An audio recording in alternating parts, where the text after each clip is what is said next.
Hello Star Wars The Clone Wars fans, this is Separatist Destroyers with another Star Wars The Clone Wars episode review for you. Now, my fans on Facebook, which you can find at facebook.com/Separatist Destroyers, and there's a link to our Facebook page in the description after every video I post, so you can find it there and go like us on Facebook.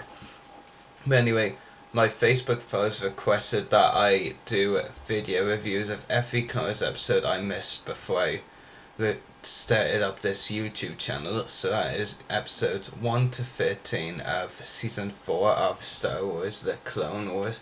Just tilt the camera a bit there actually. And so starting off, we have the Clone Wars episode 1 of season 4, which began the 3-part Mon Calamari arc, and that episode is War to War. And of course, Captain Akbar there. Not Admiral Akbar at this stage, is he?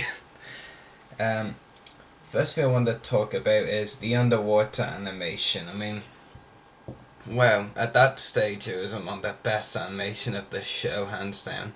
It still is, but there has been some animation since then there's been it, but the animation was amazing, especially when you consider how pretty much most of the arc, if not all of it, well, apart from a few above water scenes, like the gunships deploying scuba clowns, Kit Fister and Ahsoka and all, and that Anakin,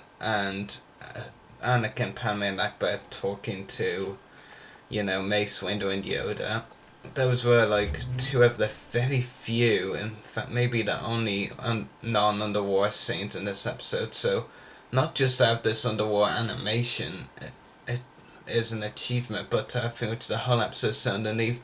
And because as we said, they pretty much failed at the underwater animation in Arc Troopers. It was good when it was in Clone Cadets, but in Arc Troopers it was pretty bad and didn't feel very Camino-like. But this underwater animation was brilliant. No argument, it was absolutely amazing. And another thing I want to talk about is the Mon Calamari and Quarren people. They were definitely really cool. I felt they transmitted very well from, into animated style as far as the Mon Calamari and Quarren people went in this episode.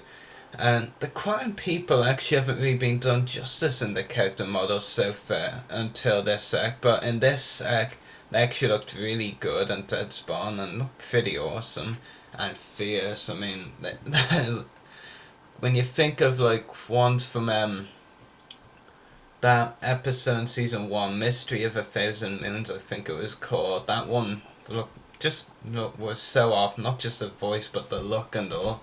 It was kind of off, and even that Quarren that appeared later in this season, the one at the very end of Deception, which got like one line, that he looked bad as well. But the Quarren in this episode looked brilliant. The Mon Calamari looked naturally good, no pun intended, in this series, and they look really good here as well. And Captain Akbar especially went very well from movie form into this and looked dead spot on. And speaking of Akbar, he's in the next discussion topic. This episode, of course, debuted two very important characters in this arc.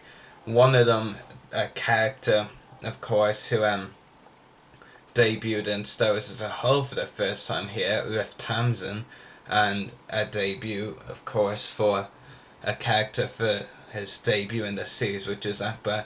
And Captain Akbar was fairly important in this episode. He did he was done well, especially in the voice by Art Butler, who did a great job voicing Akbar. It was very much like hearing Akbar from Return of the Jedi, and that he did a great job.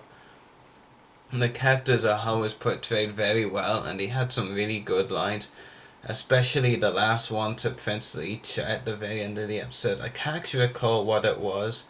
It was something like, you've learned the most important lesson a commander can learn, or the first important lesson, and that's to live to fight another day. It was something along those lines, and it definitely was a very good quote, and he was fairly important in the next episode I'm going to be reviewing, of course, Gungan Attack, but in Prisoners he didn't really do much, wasn't really needed anymore, but I think Riff Tam's an epic villain, one of the best villains on the show, and definitely among the best that we've had debuted in this show. I mean, that has just been born for this episode alone, for this show alone. You know what I'm getting at, and he was definitely really cool.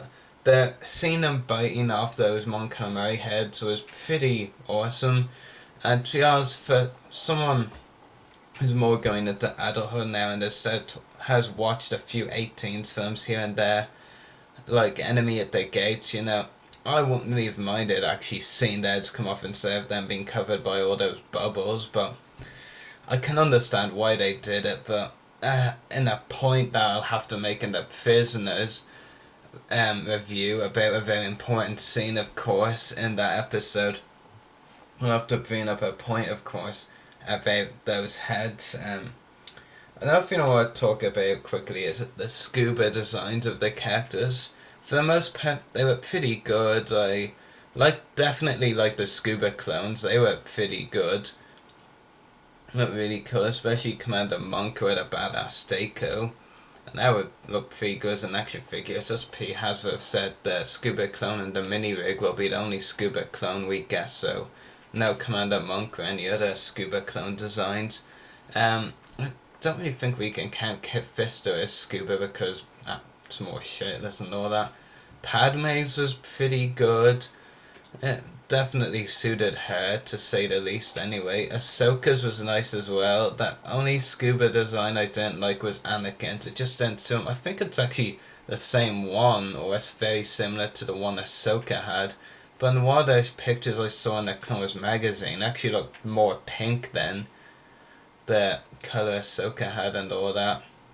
And the appeared that Anakin had, and if it was actually pink, then that definitely wouldn't have suited Anakin. It would have made him look like a complete idiot, to say the least. And that would make me glad that Hasbro hadn't announced their Scuba Anakin figure and announced Scuba Ahsoka instead. So yeah. One thing I want to talk about as well is the underwater fighting and how the underwater seemed to make things are fighting a bit slow. It wasn't bad. It was good action, but it just felt like it was kind of slow, and the fighting was like kind of affected by the water. Like there was one shot where Leech, Padme and Anakin were watching the fighting and not fighting themselves for whatever reason, and you see one Mon Calamari soldier take a shot right to the heart, I think, and he just fell back so slowly, and really it just seemed kind of slow at times. But that's just my opinion. It was still really cool fighting anyway. And I just had to bring these up, didn't I, to round it off really. The Hydroid Medusas, I mean, that was so, I won't really say pointless as much as stupid, because I mean, they spent a good 2 minutes with something, 1.5 to 2 minutes, building these things up, like, with them approaching the positions of all the people defending Mon Calamari, you know, like the Jedi, the Mon Calamari, the clones, and all that. And they built up for a good 1.5 to 2 minutes, and they were just really weak, and it was kind of the music that was used while in the shots while they were building up was pretty epic, actually. The music was great. The Hydro Medusas, though, were not. And I do find it kind of funny that weapons like the lightsaber and blasters can't affect the Hydroid Medusas, but the Gungan energy things that they use on the that the Gungans use on the Hydroid Medusas in Gungan Attack actually worked very well and defeated them. It was kind of funny. It just proves Yoda's line that size matters not, because the Gungan weapons those Gungan energy ball things are tiny things. Yeah. If I had to rate this episode, I'd say it would be an 8 out of 10. It wasn't exactly premiere quality standard, but it was a very good episode for what it was. And there was some good fighting in it, but nothing really happened in this episode that really stood out, to be honest. Anyway, this is the first of 13 Clover Season 4 episodes I have to go over due to Facebook requests and all that. And of course you can check us out on Facebook and the link below in the description. Yes, got 12 more episodes to go. I'll probably be doing it every Friday, that's when we usually get a new episode, so I might as well do it on Friday. I only actually just remembered today to do this one, which is why you can see me in my Star Wars pajamas. Yes, I know, I'm such a geek. Shh, don't tell anyone that. But anyway, hope you've enjoyed this review, and may the Force be with you.